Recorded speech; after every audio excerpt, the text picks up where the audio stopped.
নমস্কাৰ, মই ভাগ্যশ্ৰী আৰু আজি মই আবৃত্তি কৰিবলৈ লৈছোঁ কবি হীৰেন ভট্টাচাৰ্যদেৱৰ মোৰ দেশ কবিতাটি।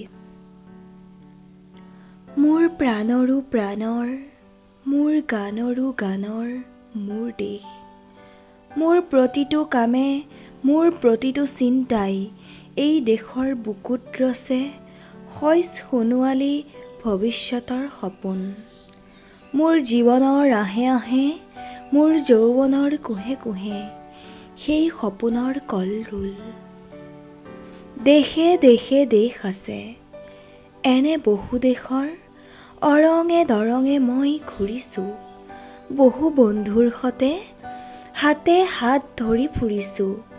কেতিয়াবা সাগৰ পাৰত, কেতিয়াবা খেজুৰ তলত, নতুবা পাহাৰ তলিত খন্তেক জিৰাইছোঁ।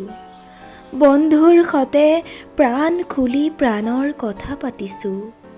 তাৰ পিছত আকৌ আৰম্ভ কৰিছোঁ নতুন যাত্ৰা। এনে বহু যাত্ৰাৰ শেষ মোৰ দেশ, যাৰ বুকুৰ উমে মোক দিছে ভালপোৱাৰ আনন্দ, যৌৱনৰ প্ৰাচুৰ্য, জীৱনৰ নতুন অৰ্থ। এই দেশৰ প্ৰতিটো পুৱাই মোলৈ লুকাই আনে ঐশ্বৰ্যৰ বিপুল সম্ভাৰ। প্ৰতিটো সন্ধিয়াই বৈ আনে স্নিগ্ধ ফুলৰ সুবাস। প্ৰতিটো ঋতুৱে মোক দি যায় জীৱনৰ আশীৰ্বাদ। এই দেশৰ বাবে মই জীয়াই আছোঁ।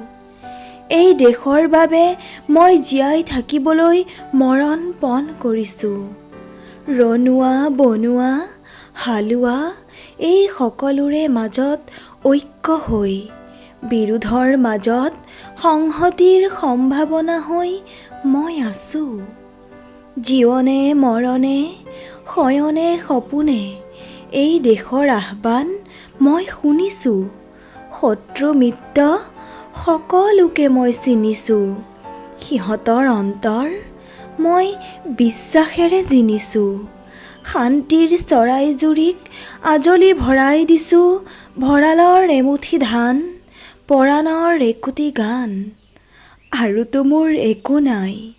মোৰ দেশ, মোৰ কল্লোলিত সপোনৰ উত্তাল তৰংগই মোক লৈ যায় গভীৰৰ পৰা গভীৰতলৈ, আদৰ্শৰ কঠিন পৰ্বত মূললৈ। ধন্যবাদ।